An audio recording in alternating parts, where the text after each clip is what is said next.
There was a time when Elijah Banks believed the truth of his own beginning would stay buried forever.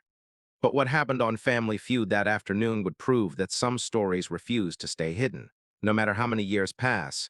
When a stranger in the audience rose to her feet, Steve Harvey watched something unfold that would leave everyone in that studio changed. Elijah Banks was 31 years old. For his entire life, he had carried a single sentence like a stone in his chest. He was found, not born into a family, left as a newborn baby wrapped in a blue towel on the steps of a fire station, Memphis, Tennessee, on a cold February morning in the early 1990s. The firefighters who found him named him that day, right there on the steps, deciding together that a baby who had survived a freezing night alone deserved a strong name. They called him Elijah after the fire captain's own late father, and Banks because it was the name of the street the station sat on. There was no note, no blanket with an embroidered initial, no hospital bracelet. Nothing at all to indicate who his parents were or why they had left him. Elijah spent his childhood bouncing between 4 different foster homes across Shelby County. Some kind, some merely tolerable, none of them ever quite feeling like the word home was supposed to feel. He aged out of the system at 18 with a duffel bag of clothes, a state ID, and a folder of paperwork that contained exactly one photograph of himself as an infant, taken by a hospital social worker on the day he was found, and absolutely nothing else about where he came from. He used to lie awake some nights as a boy, staring at ceiling tiles in whichever bedroom happened to be his that year, constructing elaborate stories in his head about his birth parents. Sometimes they were young and scared and poor, unable to care for a baby, forced by circumstance into an impossible decision. Sometimes they were simply cruel, people who never should have been parents at all.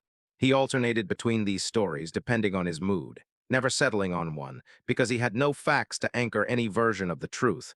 The not knowing, he would say later, was its own particular kind of wound, different from any other kind of loss, because grief usually attaches itself to something specific, a person you knew and lost. Elijah's grief had nothing to attach to at all. He was grieving people he had never met, an entire history that simply did not exist for him. Despite the instability of his childhood, Elijah grew into a steady, hard-working man. He credited one particular foster mother, a woman named Ruth Ann Pittman, who kept him for nearly 3 years during middle school, longer than any other placement, with teaching him that a difficult beginning didn't have to determine his entire story. Ruth Ann had passed away from cancer when Elijah was 24, and he still visited her grave every year on her birthday, considering her, in his own words, the closest thing to a mother he had ever known, even though the placement had ultimately ended when Ruth Ann's own health forced her to stop fostering. Elijah remembered specific details about his time with Ruth Ann that he rarely shared with anyone, small, ordinary moments that had taken on outsized importance in a childhood otherwise defined by instability. She taught him to change a tire in her driveway on Saturday mornings, insisting that a young man ought to know how to take care of himself, even a young man who had no father to teach him such things. She kept a jar of butterscotch candies on her kitchen counter that he was allowed to take from whenever he wanted, no permission required. A small freedom that meant more to him than she probably ever realized, having come from previous placements where even small comforts were tightly rationed. She was the first adult in his life to ask him, directly and sincerely, what he wanted to be when he grew up, rather than simply managing him as one more case file moving through the system. When Ruth Ann's health forced her to stop fostering, moving Elijah to his 4th and final placement before aging out, she wrote him a letter that he still kept folded in his wallet, decades later, worn soft at the creases much like the single infant photograph he also carried. In it, she told him that wherever he ended up, whatever difficulties he faced, he had a good heart, and that a good heart was worth more than a stable beginning, because plenty of people had stable beginnings and rotten hearts, and the reverse was rare and precious. His 4th placement, with a couple named the Garveys, lasted until he aged out at 18. Functional but never particularly warm, the kind of arrangement built more on financial arrangement than genuine affection. Elijah didn't resent the Garveys. They had fed him, housed him, kept him safe through his final teenage years, but he also never mistook their arrangement for family in the way Ruth Ann's home had briefly felt like family. He aged out of the system at 18 with a duffel bag of clothes, a state ID, and a folder of paperwork that contained exactly one photograph of himself as an infant, taken by a hospital social worker on the day he was found, and absolutely nothing else about where he came from. The transition out of foster care at 18, with no family safety net to catch him if he stumbled, was its own kind of difficult chapter, one he rarely discussed even with close friends. He spent his first several months after aging out sleeping on a friend's couch, working odd jobs, slowly saving enough to afford his own small apartment, determined not to let the instability of his childhood define the trajectory of his adult life. He used to lie awake some nights as a boy, staring at ceiling tiles in whichever bedroom happened to be his that year, constructing elaborate stories in his head about his birth parents. Sometimes they were young and scared and poor, unable to care for a baby, forced by circumstance into an impossible decision. Sometimes they were simply cruel, people who never should have been parents at all. He alternated between these stories depending on his mood, never settling on one, because he had no facts to anchor any version of the truth. The not knowing, he would say later, was its own particular kind of wound, different from any other kind of loss, because grief usually attaches itself to something specific, a person you knew and lost. Elijah's grief had nothing to attach to at all. He was grieving people he had never met, an entire history that simply did not exist for him. This particular kind of grief, he later explained to a counselor he saw briefly in his late 20s, was uniquely disorienting because it lacked any of the normal markers other people use to process loss. There was no funeral to attend, no grave to visit, no anniversary of a specific relationship ending. There was only an absence, stretching back to his very first hour of life, with no shape and no name attached to it beyond the barest facts a fire station report could offer. Elijah built a life for himself slowly and deliberately after aging out of the system.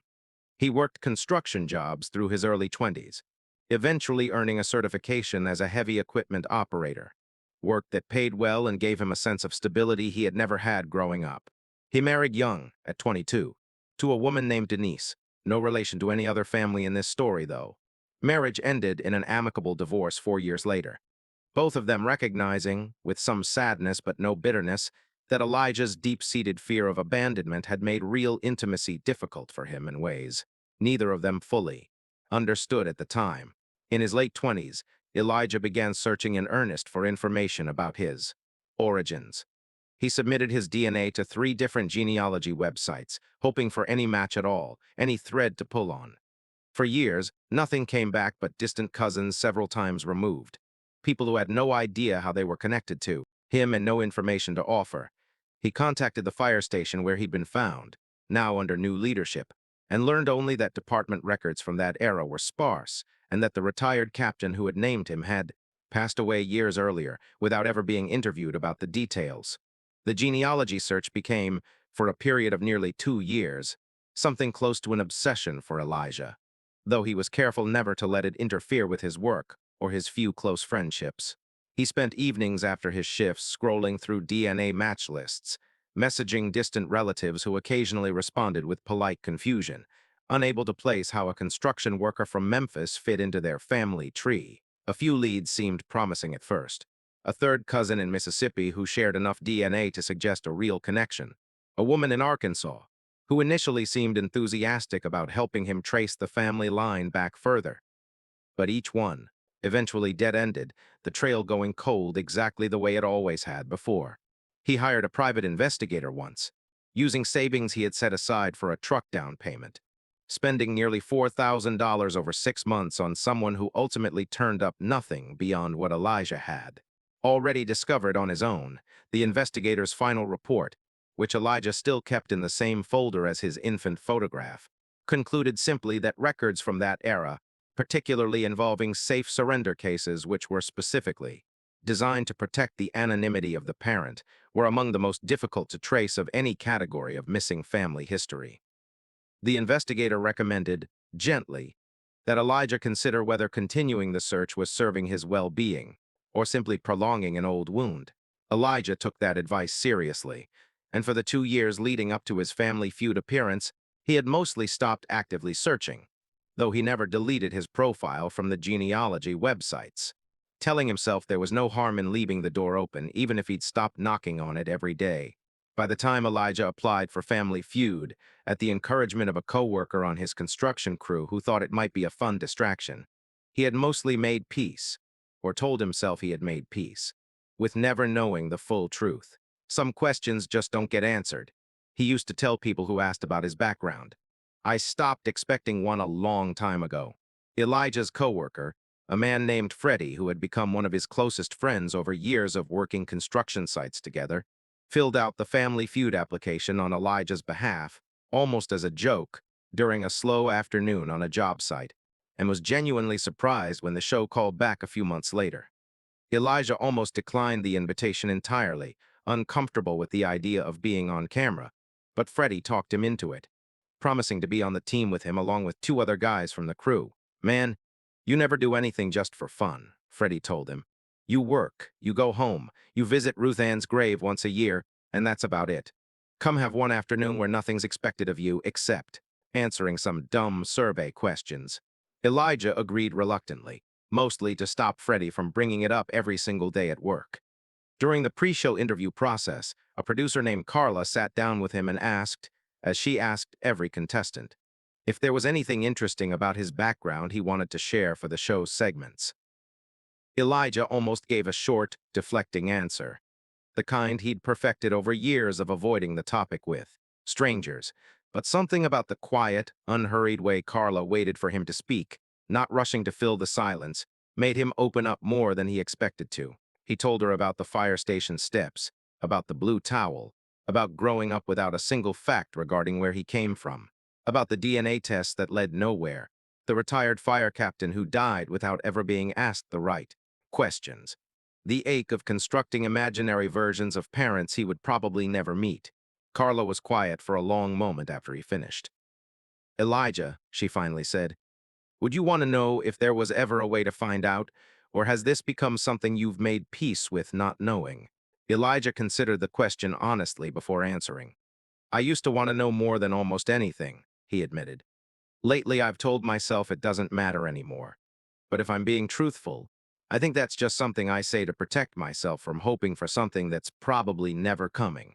Carla didn't respond right away, but Elijah noticed her jotting something down in her notes with unusual intensity, and later, walking back toward the green room, he saw her deep in conversation with someone from the research department, both of them glancing occasionally in his direction. The day of the taping arrived, and Elijah found himself surprisingly at ease once the game began, his construction crew teammates keeping the mood light and playful throughout the early rounds. They made it through the first two rounds with decent scores, joking around between questions. And for a little while, Elijah forgot entirely about the conversation with Carla, simply enjoying an ordinary, fun afternoon exactly the way Freddie had promised. Then, during a break between rounds, Steve Harvey approached the team's section of the stage personally, his expression noticeably different from the easy showmanship he'd displayed throughout the game so far. He crouched beside Elijah's chair specifically, speaking quietly enough that only Elijah could hear him clearly. Elijah, I need a few minutes of your trust here. Can you give me that? Elijah felt a strange, unfamiliar prickle of apprehension move through him.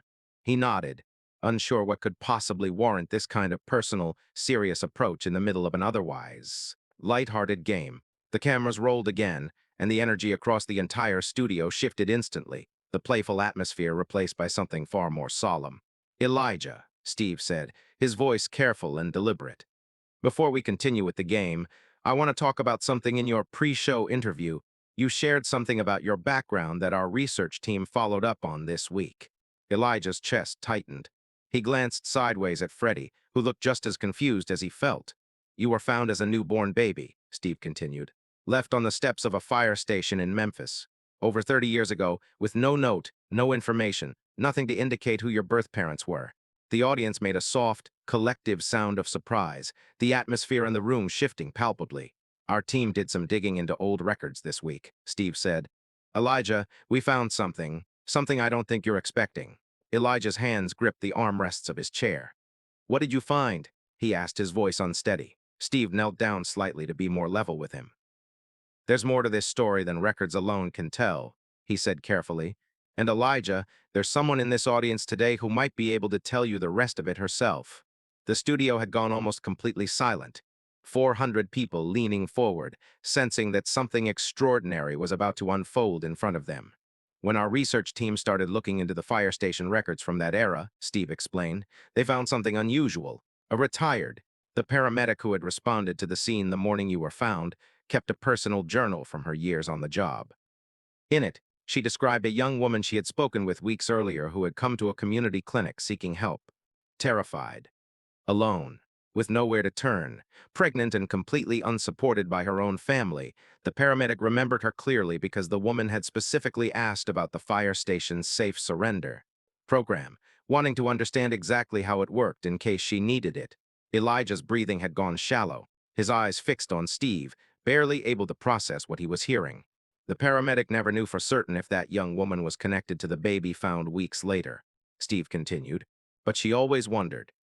And when our team reached out to her this week, retired now for over a decade, she agreed to help us look into old clinic records from that period with the appropriate permissions in place.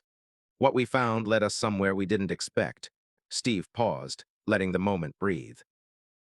Elijah, there's a woman here today, in this very audience, who has spent over 30 years wondering about a baby she once had to make an impossible decision about. Elijah's whole body had gone rigid. Are you telling me? He started, unable to finish the sentence. Before Steve could respond, a woman in the third row of the audience rose slowly to her feet, one hand pressed against her chest, tears already streaming down her face. She appeared to be in her mid-50s, dressed simply, her hands trembling visibly even from a distance. That's her, Steve said quietly, gesturing toward the woman. Elijah. Her name is Carol Whitfield.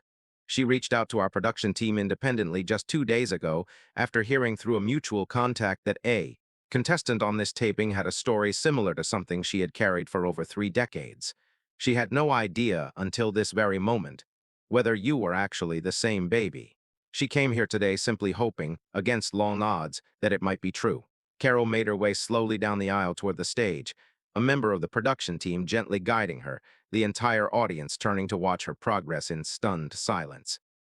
Elijah stood on shaking legs, gripping the back of his chair for support, unable to move any closer, frozen in a way that felt entirely outside his control. Elijah, Carol said, stopping several feet from the stage, her voice breaking almost immediately. I was 19 years old. I was completely alone. My own parents had thrown me out of the house the moment they found out I was pregnant, told me I had disgraced the family, and I had nowhere to go, no money, no support from anyone. I went to that fire station because someone at a clinic told me about the safe surrender law. Told me my baby would be safe there, would be found quickly, would be taken care of by people who actually wanted him. Tears were streaming down Elijah's face now, his composure completely gone. You left me there, he said, his voice cracking. I left you there because it was the only choice I could see that gave you a chance at something better than what I could offer you at 19. With nothing. With no one, Carol said, her own voice shaking violently. I stood across the street for over an hour that morning, hidden, watching, until I saw the firefighters find you and bring you inside where it was warm. I needed to know you were safe before I could make myself leave. I have thought about you every single day since that morning. Every single birthday. I used to sit outside that same fire station sometimes, years later, just hoping, foolishly, that somehow I might see you, might recognize something in a face passing by. Steve, visibly overwhelmed himself, gestured for Elijah to come down from the stage area toward Carol. Elijah walked slowly, unsteadily, each step seeming to cost him enormous effort until he was standing directly in front of the woman, whose face, he realized in that moment, held the same eyes he saw every morning in his own mirror. I used to imagine 100 different versions of you, Elijah said, his voice barely above a whisper. Sometimes you were cruel. Sometimes you didn't care at all.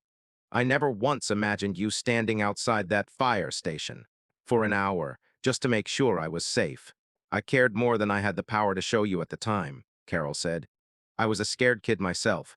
I didn't have the ability to keep you safe on my own, and I knew it, even if it broke something in me to admit that and let you go. Tell me what those weeks were like, Elijah said, his voice still shaking but steadier now, the shock giving way to a desperate need to finally understand. The weeks before. What were you thinking? What made you decide the fire station, specifically? Carol wiped her face with a trembling hand and took a slow breath, gathering herself to answer as honestly as she could. I found out I was pregnant in the fall, she said. I was still living at home then, still trying to finish my last year of school, when I finally told my parents. My father didn't speak to me again until the day I left. My mother packed a bag for me herself and drove me to a cousin's house 2 towns over, told me I could stay there until I figured out what I was going to do. But I couldn't come home pregnant. Couldn't bring that shame into their house, as she put it. Elijah listened, his jaw tight, trying to hold himself steady. I stayed with that cousin for a few months, Carol continued. She wasn't cruel to me, but she made it clear the arrangement was temporary. I had no job, no money, no way to support a baby on my own at 19. A nurse at a free clinic I visited near the end of the pregnancy told me about the safe surrender law. Explained that if I ever felt I couldn't care for the baby, I could bring him to any fire station or hospital. No questions asked, no punishment, and he would be taken care of immediately. I held on to that information like a lifeline for weeks, telling myself I wouldn't need it, that I would figure something out before the baby came. But you didn't figure something out, Elijah said softly, not as an accusation, simply stating what he now understood to be true. I didn't, Carol confirmed, tears falling freely again. I went into labor at my cousin's house, delivered you at the hospital alone. No family there, nobody beside me except a kind nurse who held my hand through the whole thing. I held you for 2 days in that hospital room, trying to convince myself I could make it work somehow. But I had nowhere to bring you home to. No crib, no money for formula, no family willing to help me. On the third day, I made the decision. I wrapped you in the softest towel I owned, the blue one, because it was the only nice thing I had left, and I drove to that fire station before dawn, because I couldn't bear the idea of doing it in daylight with people watching. Elijah closed his eyes, picturing it now with a clarity he had never had before. Not the imagined scenarios he'd constructed 100 different ways as a child, but the real, specific, devastating truth of it. I stood across the street for over an hour, Carol said again, her voice barely audible now. I needed to see with my own eyes that someone had found you, that you were warm, that you were safe. Before I could make myself drive away, I watched a firefighter carry you inside. I watched the lights come on.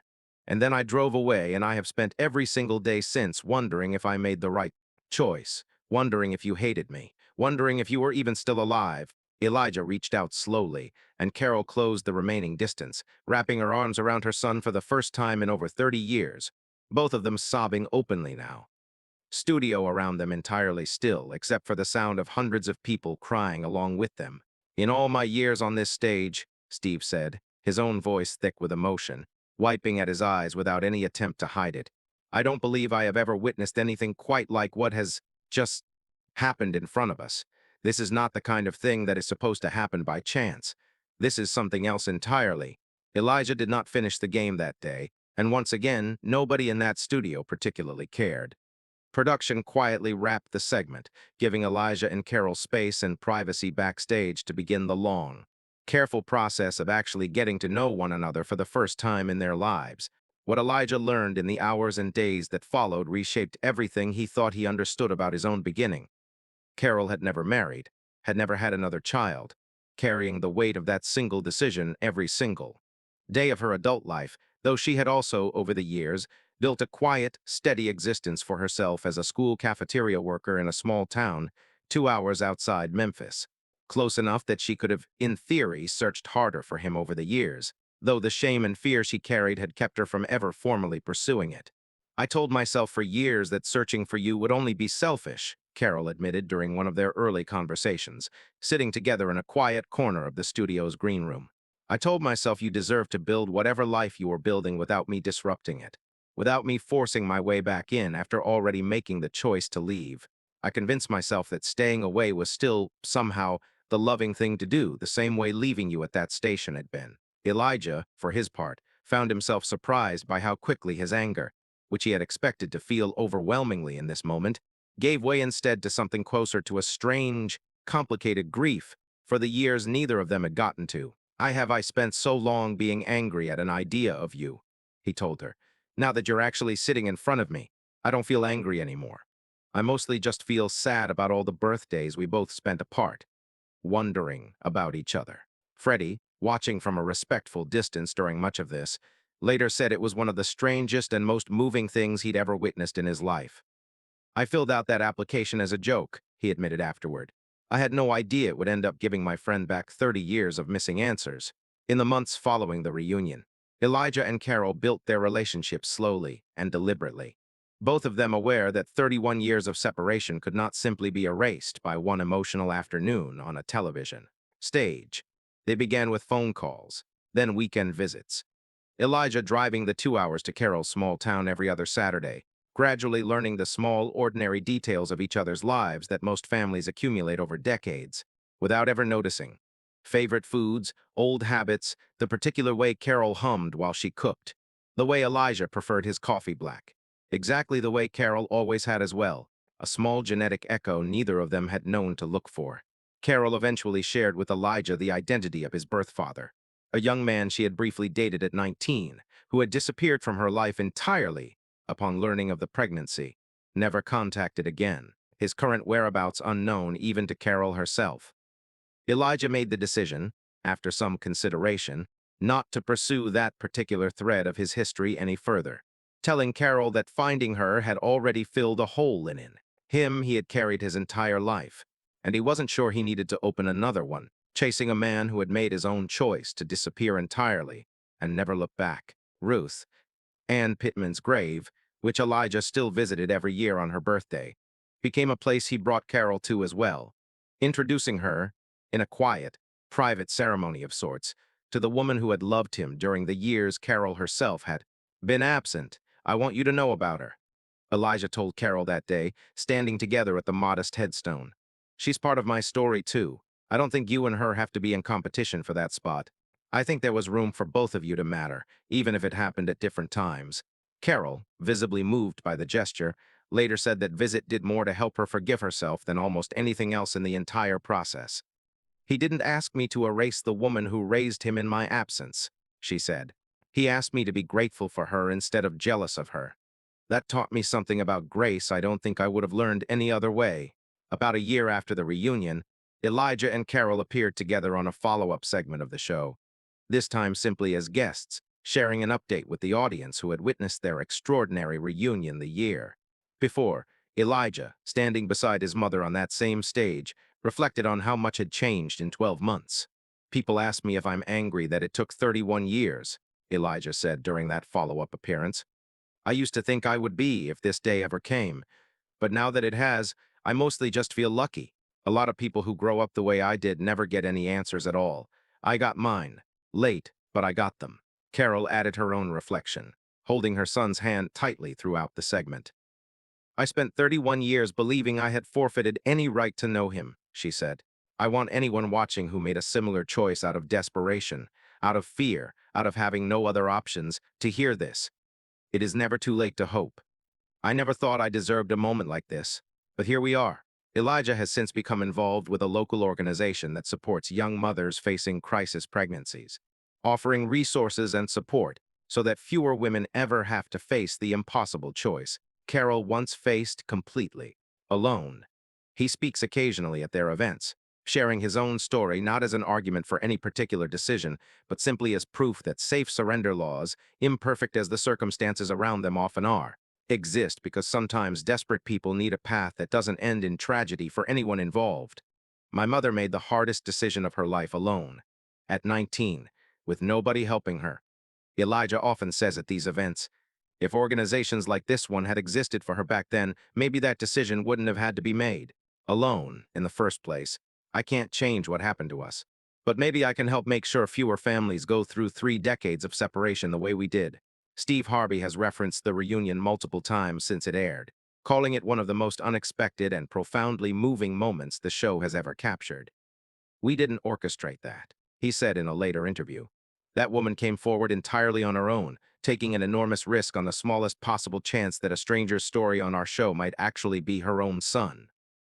That kind of hope, after 31 years of silence, is not something you can script. That's just real life doing something extraordinary right in front of us. Elijah still keeps the single photograph of himself as an infant, the one taken by a hospital social worker on the morning he was found, but it no longer sits alone in his small folder of paperwork. Carol found, among her own old belongings, a photograph of herself at 19, taken just months before he was born, and the two pictures now sit side by side in a frame in Elijah's living room. A scared young woman who once had nothing, and the frightened newborn she left with the only hope she had left to give him. Finally reunited in a single frame, 31 years and one unlikely afternoon later.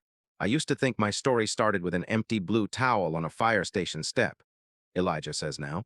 Now I understand it actually started 19 years before that, with a scared girl who had run out of options and one impossible act of love disguised as a goodbye.